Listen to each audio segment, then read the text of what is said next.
Om Swastiastu. Assalamualaikum warahmatullahi wabarakatuh. Shalom, nama budaya, dan salam sejahtera bagi kita semua, serta salam harmoni. Perkenalkan, nama saya Niputu dan nama Suari dengan NIM 241 101 1040 dari kelas B semester 3. Adapun di sini kali ini saya akan mempresentasikan sebuah video yaitu mengenai mata kuliah Statistika Inferensial, yang dimana dengan dosen pengampu Profesor Dr. Nyoman Dantes dan Bapak Wayan Eka Paramarta, SPD MPD. Adapun video kali ini dibuat dalam rangka pemenuhan tugas, yaitu tugas ujian tengah semester. Selamat menyaksikan. Nah, di sini sudah terdapat 90 data yang ada. Yang dimana dari data ini, saya akan memindahkan data-data tersebut menuju ke GASP. Nah, berikut adalah 90 data yang ada. Dan dari data ini juga saya bagi menjadi 6 kelompok, yang dimana setiap kelompok sudah ada 15 data. Yang dimana dari masing-masing kelompok juga, dari masing-masing metode, saya bagi menjadi berdasarkan gender juga. Yang dimana ada laki-laki dan perempuan. Jadi, selanjutnya saya akan melakukan analisis. Yang dimana kita akan masuk ke soal terlebih dahulu. Nah, di sini kita akan kita akan melakukan uji normalitas, yang dimana kita akan menggunakan Shapiro-Wilk dan tampil dan juga menampilkan titik Kiki plot.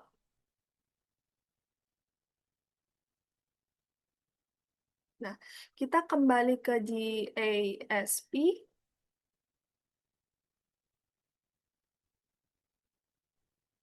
Nah, di sini kita klik analisis, lalu kita klik deskriptif, lalu klik deskriptif statistik. Nah, di sini untuk kelompoknya kita pindahkan ke variabel. Nah, setelah itu klik statistik.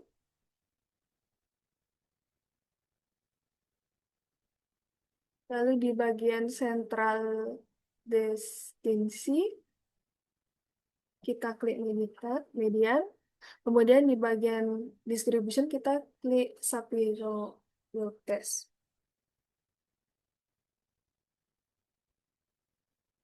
Nah, kemudian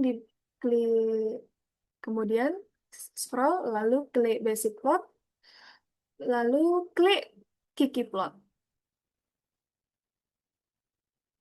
Nah, setelah menunggu sebentar, nah inilah tampilan dari Kiki tampilannya.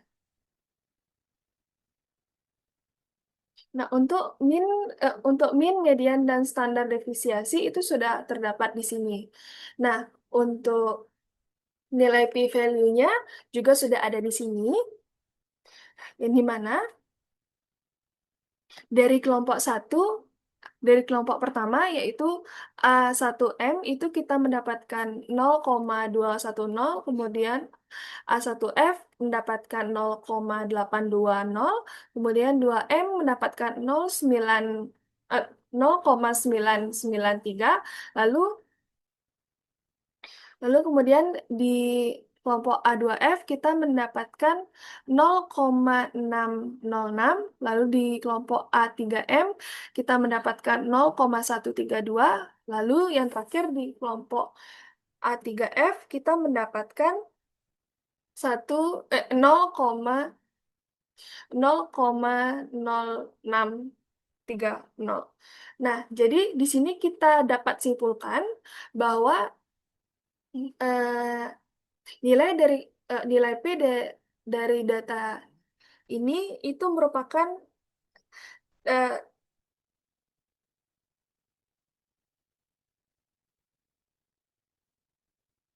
itu datanya data berdistribusi normal. Kenapa? Hal ini dikarenakan eh, nilai p-value-nya itu di atas 0,05. Kemudian di sini kita dapat melihat inilah Kiki plot yang saya dapatkan. Kemudian selanjutnya, kemudian selanjutnya,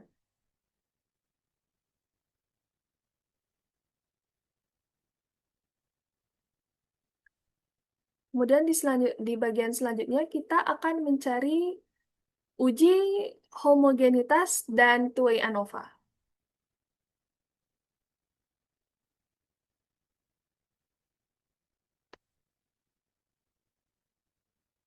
Kemudian kita kembali ke GASP.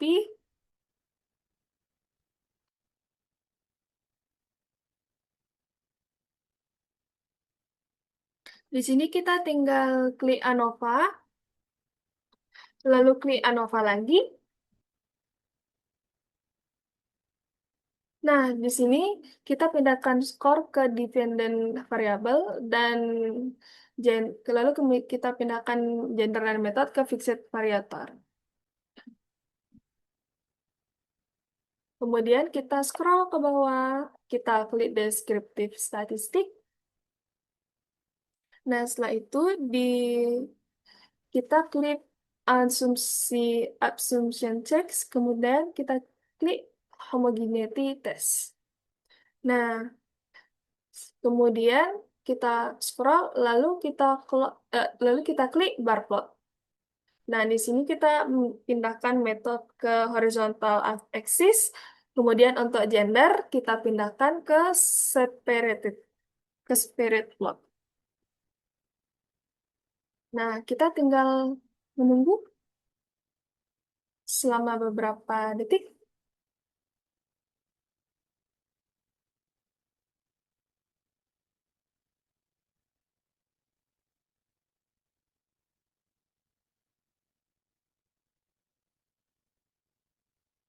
Nah, di sini kita dapat melihat pada uji homogenitas itu nilai P-nya itu sebesar 0,343, yang dimana nilai tersebut lebih besar dari 0,05. Jadi kita dapat simpulkan bahwa nilai tersebut adalah homogen. Nah, kemudian, nah seperti yang kita lihat di sini untuk efek utama gendernya itu di nilai F itu kita mendapatkan nilai 0,128 dan nilai P-nya itu ada 0,722. Nah, dikarenakan nilai P ini lebih besar dari 0,05, maka tidak terdapat perbedaan skor yang signifikan antara peserta laki-laki ataupun perempuan. Nah, dengan demikian, gender pun tidak memiliki pengaruh signifikan terhadap skor hasil belajar. Nah, kemudian di bagian metode juga seperti itu. Kita dapat melihat untuk nilai F itu itu ter, itu dapat kita lihat sebesar 1,859 dengan nilai P yaitu 0,162. Sama seperti yang tadi, dikarenakan nilai P itu lebih besar dari 0,05, maka tidak terdapat perbedaan yang signifikan antara ketiga metode pembelajaran, baik A1, A2, ataupun A3.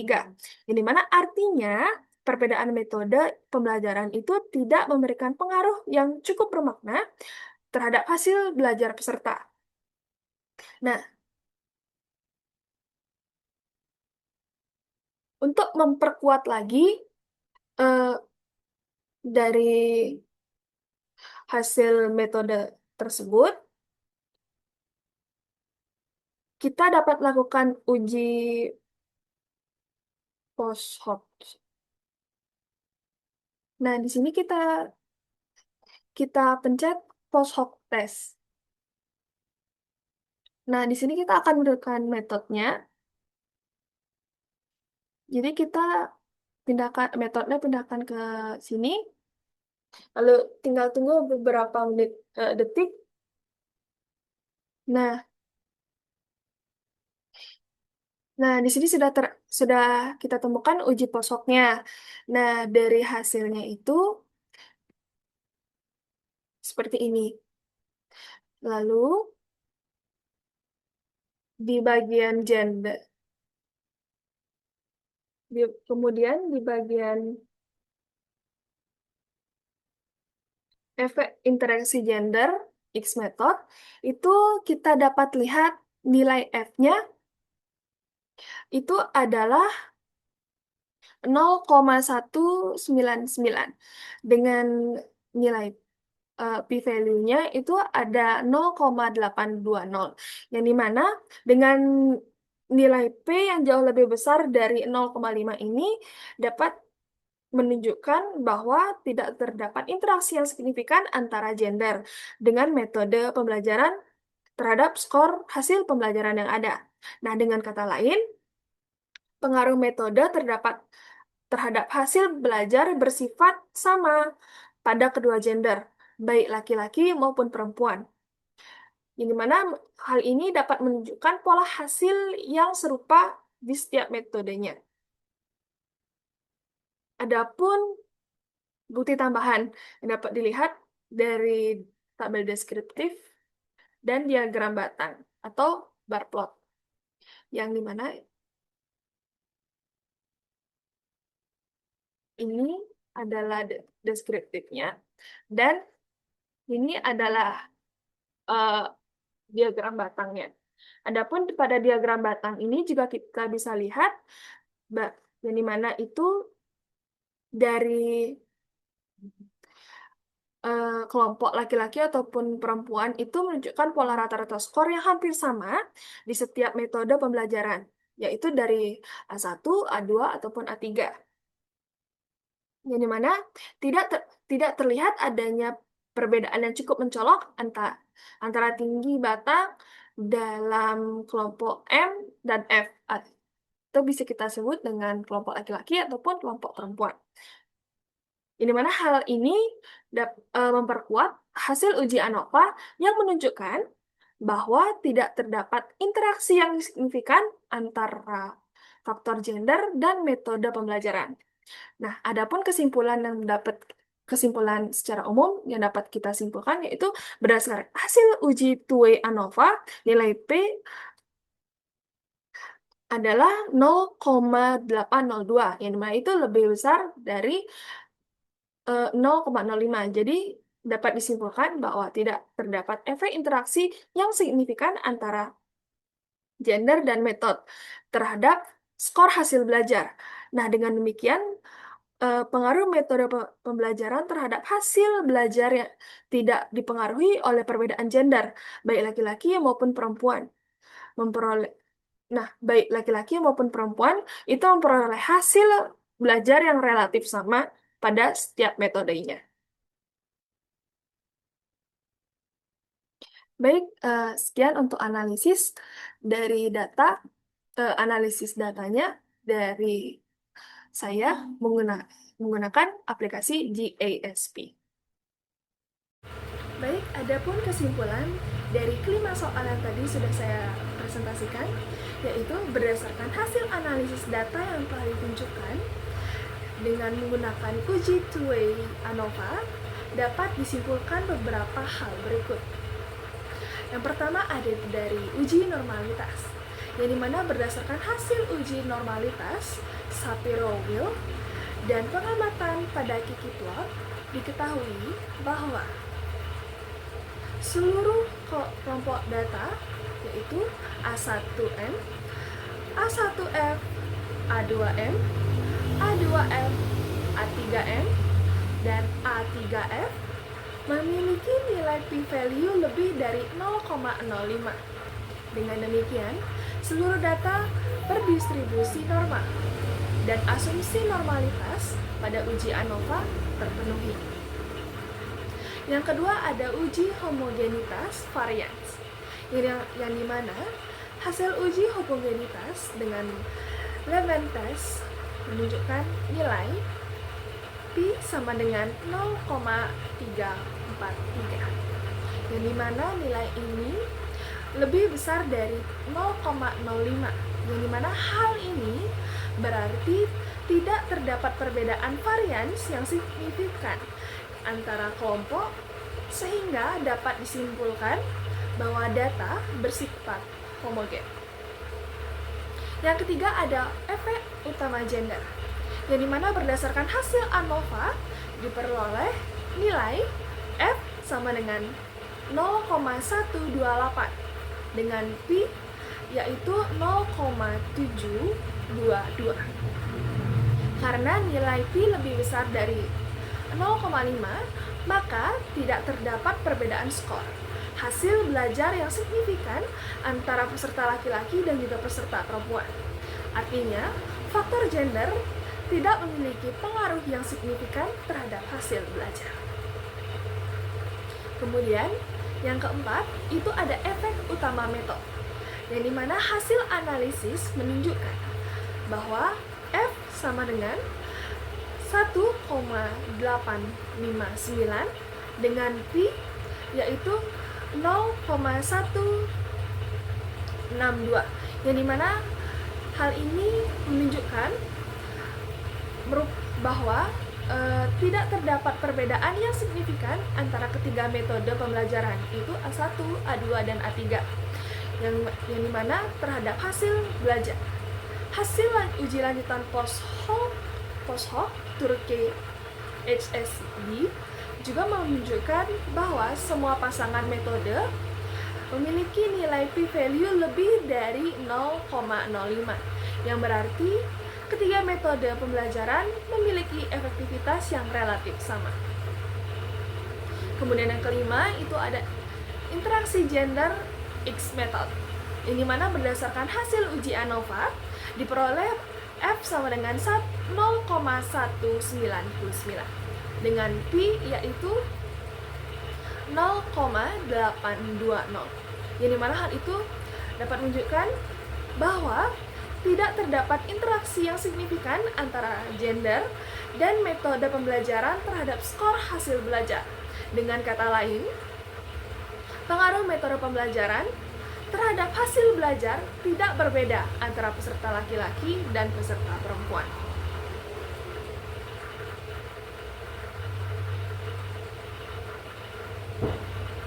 Adapun kesimpulan akhir yang dapat kita dapatkan yaitu berdasarkan hasil keseluruhan analisis dapat disimpulkan bahwa yang pertama, data memenuhi asumsi normalitas dan homogenitas.